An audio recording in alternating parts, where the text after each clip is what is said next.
Welcome back, everybody. A lot of us feel a little out of sync with the world after watching the news or being online, and a big part of it is the incivility that we witness or even participate in.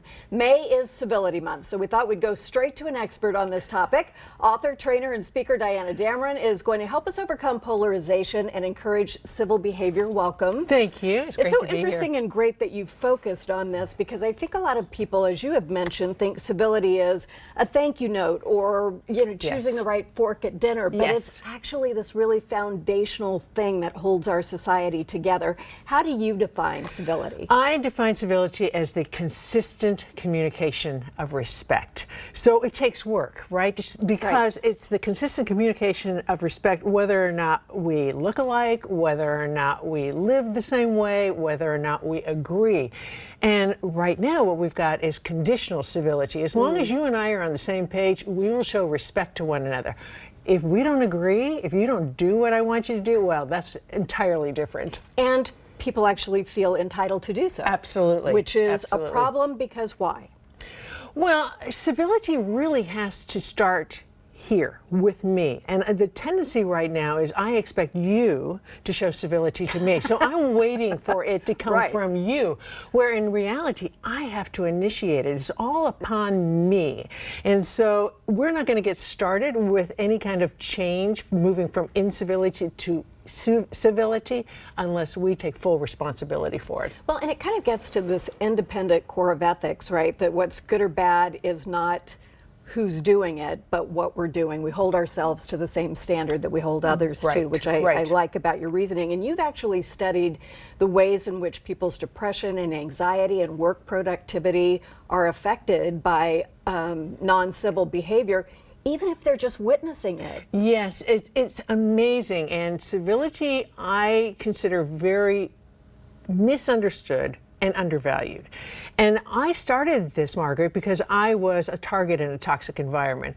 I'm a confident woman. I go home to a really supportive family. But by the time I got out of there, I was upside down. We don't do well when it comes to incivility. American companies lose $250 billion every year. A tremendous amount of money. For people who just aren't working at capacity, or who leave, or a combination of all those things. It's everything. So if you're a target, all of a sudden you're not paying attention. You don't have the same commitment. You have 30% less creativity. You have 20% less short-term memory. That's something. It is just absolutely tremendous. And if I'm the one who's offending you or going after you, targeting you, you spend all this time trying to avoid me. Or when you're trying to get your work done, imagine trying to write a story, produce this show, and at the same time wonder, well, why did Diana just do that to me? You can't focus. And so we can understand it when we're the targets of it. Yes. Part of that is just making that a more universal understanding of how we treat other people.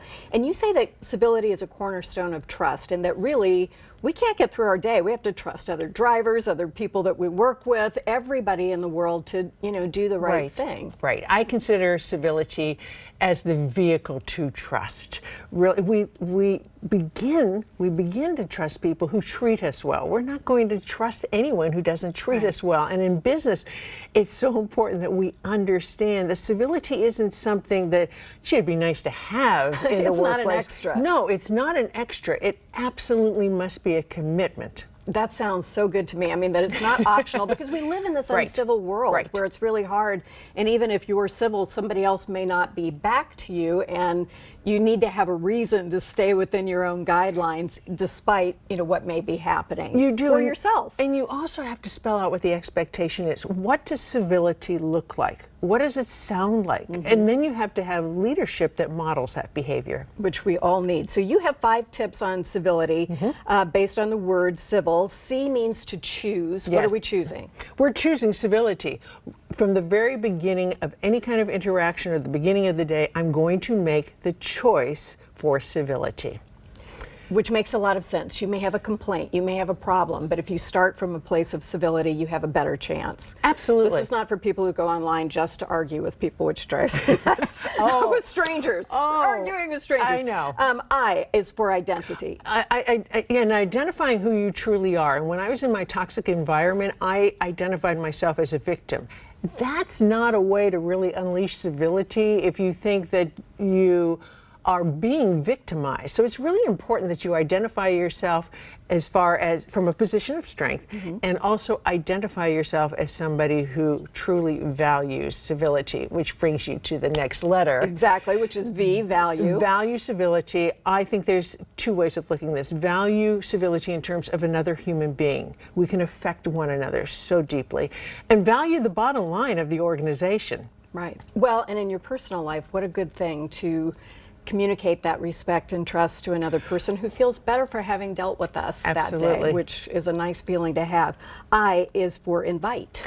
Invite feedback. We're particularly not good in this area right now, unless it's all positive feedback. Tell me all the good things about me. But there's no way that I'm going to understand how I come across unless you tell me at some point, you know, Diana, the way you just interacted, that came off really rude, and I may not even realize it. So we have to invite feedback. Okay, and L is to let go. Let go. Let go of all the stories. Let go of all those excuses. Let go of everything that gets in the way of our, and I use the term unleashing civility because to me, civility is a power.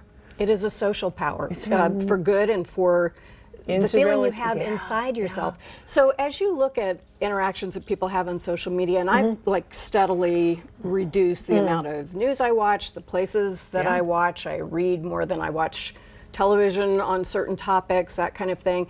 What do you think our kind of resting level of incivility is across the country right now? Resting level and it's just like, what is our everyday amount of turbulence that we're trying to overcome? Well, I think it's constant. It is a constant beating of incivility. It's hard to avoid it, I guess, is what I'm saying. It's very hard to avoid it. So I think you have to make the choice. I'm like you. I don't go on social media very much.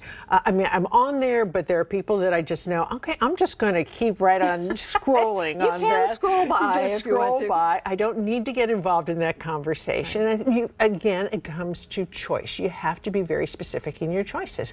And we have to, as a country, as a society, as individuals, make more specific choices as far as civility. Yeah. I think it's a way to be a good citizen and maybe just a good person. Absolutely. Thank you so much. Appreciate it. By the way, Diana has authored Civility Unleashed, Using Civility to Survive and Thrive in the Workplace, and a companion workbook. We'll link you to that on our website as well as her website, which is pretty cool. Has videos and all kinds of useful things on it.